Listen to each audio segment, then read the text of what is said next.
एक पासे हाफिज़ नईम जिहड़े ने जमात इस्लामी दे ਉਹ ਆਵਾਮ ਦਾ ਇੱਕ ਜਮੇ ਗਫੀਰ ਲੈ ਕੇ ਇਸਲਾਮਾਬਾਦ ਦੇ ਵਿੱਚ ਬੈਠੇ ਹੋਏ ਨੇ ਔਰ ਉਹਨਾਂ ਦਾ ਮੁਤਾਲਬਾ ਹੈ ਕਿ ਮੁਲਕ ਦੇ ਵਿੱਚ ਜਿਹੜਾ ਬਿਜਲੀ ਨੇ ਨੇਰ ਪਾਇਆ ਹੋਇਆ ਹੈ, ਬਿਜਲੀ ਦੇ ਬਿੱਲਾਂ ਨੇ, ਇਹ ਖਤਮ ਕੀਤਾ ਜਾਵੇ। ਉਹਨਾਂ ਦੇ ਨਾਲ ਲੋਕ ਵੀ ਨੇ, ਕਾਰਕੁਨ ਵੀ ਨੇ ਔਰ ਆਮ ਜਿਹੜੇ ਲੋਕ ਨੇ ਉਹਨਾਂ ਦੀਆਂ ਹਮਦਰਦੀਆਂ ਵੀ ਨੇ। ਦੂਜੇ ਪਾਸੇ ਮਾਮਲਾ ਇਹ ਬਣਿਆ ਹੋਇਆ ਕਿ ਇਮਰਾਨ ਖਾਨ ਨੇ ਇੱਕ ਪੈਗਾਮ ਘੱਲਿਆ ਚੰਦ ਦਿਨ ਪਹਿਲੇ ਔਰ ਪੈਗਾਮ ਸੀ ਆਰਮੀ ਚੀਫ ਵਾਸਤੇ। ਉਹਨਾਂ ਨੇ ਆਪਣੀ ਭੈਣ ਅਲੀਮਾ ਖਾਨ ਤੇ ਉਮਰ ਅਯੂਬ ਦੇ ਜ਼ਰੀਏ ਪੈਗਾਮ ਬਾਹਰ ਘੱਲਿਆ ਔਰ ਉਹਨਾਂ ਨੇ ਕਿਹਾ ਕਿ ਆਰਮੀ ਚੀਫ ਜਿਹੜੇ ਨੇ ਉਹ ਨਿਊਟਰਲ ਹੋ ਜਾਣ। ਅੱਛਾ, ਇਹ ਨਿਊਟਰਲ ਹੋਣ ਵਾਲੀ ਗੱਲ ਅਗਰ ਅਸੀਂ ਪਿੱਛੇ ਮਾਜ਼ੀ 'ਚ ਜਾ ਕੇ ਵੇਖੀਏ ਨਾ ਤੇ ਇੰਜ ਦਾ ਹੀ ਇਹ ਮੁਤਾਲਬਾ ਜਾਂ ਦਰਖਾਸਤ ਜਿਹੜੀ ਹੈ ਇਹ PDM ਜਮਾਤਾਂ ਨੇ ਵੀ ਕੀਤੀ ਸੀ ਜਨਰਲ ਬਾਜਵਾ ਨੂੰ। ਇਹ ਜਦੋਂ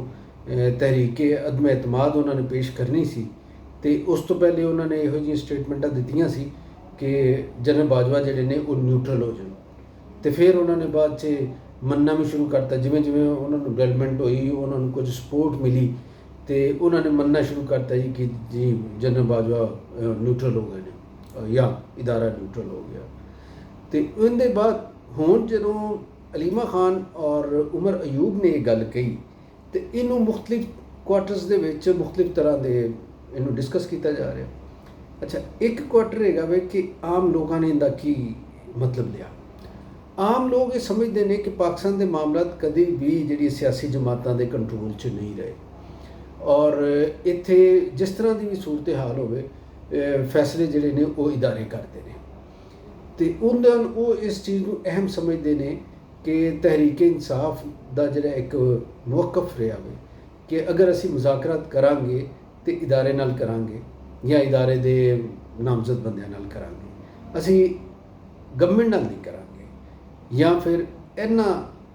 ਤਿੰਨ ਸਿਆਸੀ ਜਮਾਤਾਂ ਨਾਲ ਗੱਲ ਨਹੀਂ ਕਰਾਂਗੇ। ਤਹਿਰੀਕ ਇਨਸਾਫ ਸਮਝਦੀ ਕਿ ਇਹ ਤਿੰਨ ਜਿਹੜੀਆਂ ਜਮਾਤਾਂ ਨੇ ਮੁਸਲਿਮ ਲੀਗ ਨਵਾਜ਼, ਪੀਪਲਸ ਪਾਰਟੀ ਤੇ MQM ਖਾਸ ਤੌਰ ਤੇ, ਇਹਨਾਂ ਨੇ ਚੂੰਕਿ ਤਹਿਰੀਕ ਇਨਸਾਫ ਦੀ ਹਕੂਮਤ ਖਤਮ ਕਰਨ ਦੇ ਵਿੱਚ ਇੱਕ ਬੜਾ ਰੋਲ ਅਦਾ ਕੀਤਾ ਹੈ ਤੇ ਇਸ ਵਾਸਤੇ ਇਹਨਾਂ ਨਾਲ ਗੱਲ ਨਹੀਂ ਹੋ ਸਕਦੀ, ਬਾਕੀ ਸਾਰਿਆਂ ਨਾਲ ਗੱਲ ਹੋ ਸਕਦੀ। ਤੁਸੀਂ ਵੇਖਿਆ ਕਿ ਮੌਲਾਨਾ ਫਜ਼ਲ ਰਹਿਮਾਨ ਦੇ ਨਾਲ ਵੀ ਉਹਨਾਂ ਨੇ ਗੱਲਬਾਤ ਸ਼ੁਰੂ ਕੀਤੀ। ਉਸ ਤੋਂ ਬਾਅਦ ਮਹਿਮੂਦ ਅਚਕਜ਼ਈ ਜਿਹੜੇ ਸਨ ਉਹ ਵੀ PDM ਦਾ ਹਿੱਸਾ ਸੀ, ਨੁਮਾਇਆਂ ਲੀਡਰ ਸਨ, ਉਹਨਾਂ ਨਾਲ ਵੀ ਗੱਲ ਹੋ ਗਈ, ਬਾਕੀ ਵੀ ਲੋਕਾਂ ਨਾਲ ਹੋ ਰਹੀ, ਪਰ ਇਹਨਾਂ ਤਿੰਨ ਜਮਾਤਾਂ ਨਾਲ ਗੱਲ ਨਹੀਂ ਹੋ ਰਹੀ। ਜਦੋਂ ਉਹਨੇ ਇਮਰਾਨ ਖਾਨ ਨੇ ਇਹ ਪੈਗਾਮ ਘੱਲਿਆ ਤੇ ਅਵਾਮੀ ਜੋ ਰੱਦ-ਏ-ਅਮਲ ਉਹ ਸੋਚ ਹੈ ਉਹ ਮੈਂ ਤੁਹਾਨੂੰ ਦੱਸ ਦਿੱਤੀ। ਇੱਕ ਸੋਚ ਆਈ ਗਵਰਨਮੈਂਟ ਨੂੰ ਤੇ ਗਵਰਨਮੈਂਟ ਦੇ ਅੰਦਰ ਇੱਕ ਖਾਸੀ ਬੇਚੈਨੀ ਮਹਿਸੂਸ ਕੀਤੀ ਜਾ ਰਹੀ ਹੈ ਔਰ ਇਹ ਸਮਝਿਆ ਜਾ ਰਿਹਾ ਹੈ ਕਿ ਅਗਰ ਤਹਿਰੀਕ ਇਨਸਾਫ ਦੀ ਕਿਸੇ ਮਰਹਲੇ ਦੇ ਉੱਤੇ ਇਦਾਰੇ ਦੇ ਨਾਲ ਜਾਂ ਇਦਾਰੇ ਦੀ ਲੀਡਰਸ਼ਿਪ ਦੇ ਨਾਲ ਗੱਲਬਾਤ ਹੋ ਜਾਂਦੀ ਹੈ ਜਾਂ ਰਾਬਤਾ ਹੋ ਜਾਂਦਾ ਚੰਗਾ ਕੋਈ, ਤੇ ਫਿਰ ਹਕੂਮਤ ਦਾ ਕੀ ਬਣੇਗਾ। ਇਸੇ ਵਾਸਤੇ ਫੌਰੀ ਤੌਰ ਤੇ ਕੱਲ ਮੁਸੱਦਕ ਮਲਕ ਆਏ ਔਰ ਉਹਨਾਂ ਨੇ ਪ੍ਰੈਸ ਕਾਨਫਰੰਸ ਕੀਤੀ ਔਰ ਉਹਨਾਂ ਨੇ ਕਿਹਾ ਕਿ ਜਨਾਬ ਅਸੀਂ ਮੁਜ਼ਾਕਰਾਤ ਦੀ ਪੇਸ਼ਕਸ਼ ਕਰਨੇ, ਸਾਡੇ ਨਾਲ ਗੱਲ ਕਰੋ ਤੇ ਬਰਬਾਦ ਨਾ ਕਰੋ ਸਿਆਸੀ ਅਮਲ ਨੂੰ। ਇਹ ਉਹਨਾਂ ਨੇ ਕਿਹਾ ਕਿ ਸਾਡੇ ਨਾਲ ਗੱਲਬਾਤ ਕਰੋ ਤੇ ਉਹ ਇਸ ਗੱਲਬਾਤ ਨੂੰ ਅਗਰ ਵੇਖਿਆ ਜਾਵੇ ਤਹਿਰੀਕ ਇਨਸਾਫ ਦਾ ਜਿਹੜਾ ਮੌਕਫ ਰਿਹਾ ਵੇ ਪਹਿਲੇ, ਜਿਹੜਾ ਮੈਂ ਤੁਹਾਨੂੰ ਦੱਸਿਆ ਵੀ ਅੱਗੇ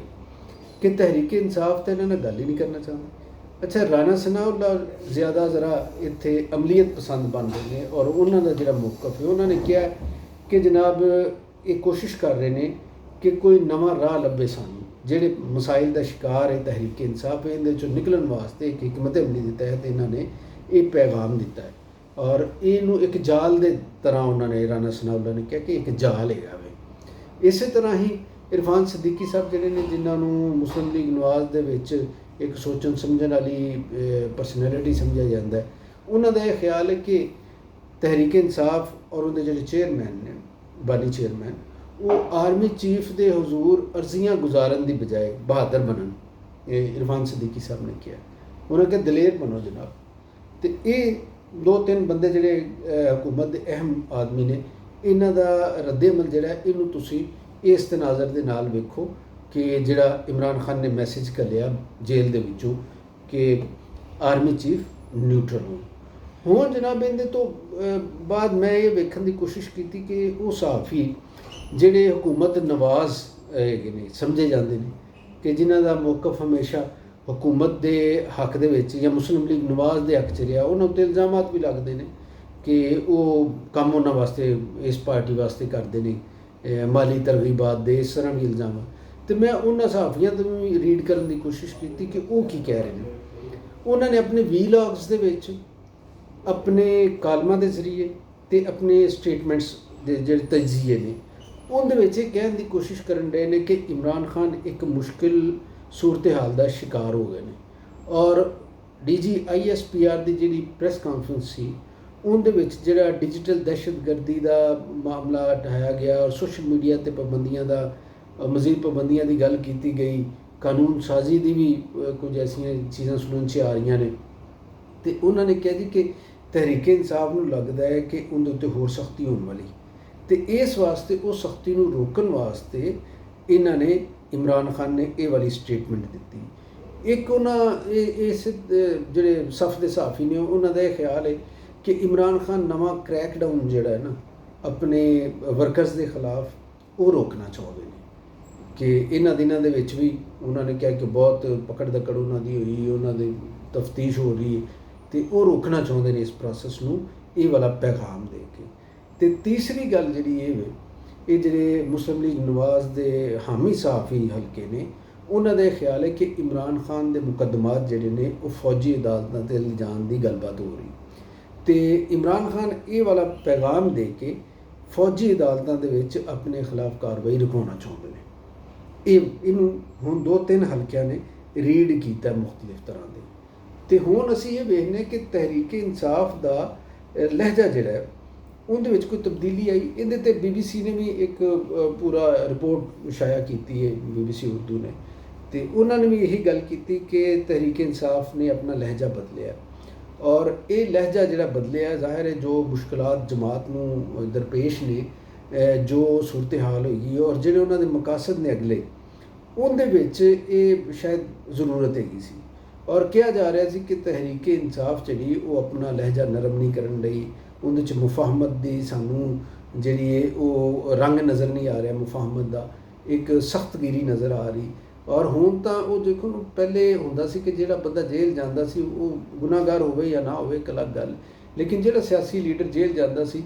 वो उनकी ख्वाहिश होंदी सी कि मेरे कोलों जनाब जो मर्जी तुसीं लिखवा लो तो मैनू छड्ड दिओ, मैनू जेल च जान दिओ। तो ये फिर मुज़ाकरात भी उन्हां नाल होंदे सन, उन्हां नाल डील्स भी होंदियां सन, फिर असीं वेखे भी ने मुआहदे भी मुख्तलिफ होंदे। लेकिन इस दफ़ा मुख्तलिफ गल है कि तहरीक इंसाफ और उनका चेयरमैन साहबानी चेयरमैन चाहते हैं कि वो गल ना करन हुकूमत दा, वो डील वाल आना नहीं चाहते। शायद वो ये चाहते हैं कि जी सबक रिवायत है ने सियासी कि डील करके बाहर आना और इनके नाल सियासी लीडरशिप की कमज़ोरी जाहिर हुई, वो कमज़ोरी है कि वो जाहिर ना करन, यानी ऐसी कमज़ोरी ना जाए, लोगों को पता लगे कि सियासतदान जिहड़े ने वो लिफते नहीं है, झुकते नहीं है। तो एक तो है। दूसरा मेरा ख्याल है कि तहरीक इंसाफ के सर्कल्स के विच ये भी एक एहसास हैगा वे कि ये जमात जी इनकी हुण तक जी मकबूलीयत है वो सिर्फ यही है कि जी थोड़ी बहुत रजिस्टेंस विखा रहे हैं।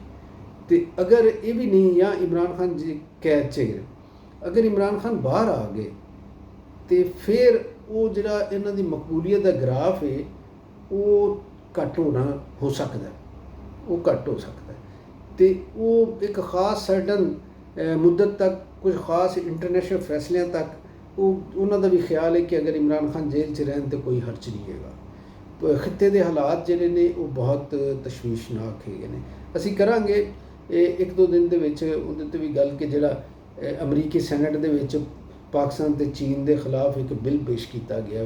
कि इंडिया के हवाले नाल कि इंडिया के उत्ते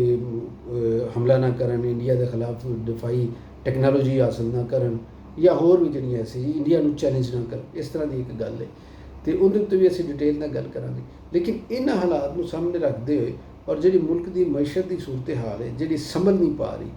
मेरा ख्याल है कि जिहड़ी भी पार्टी गवर्नमेंट दे विच आना चाहेगी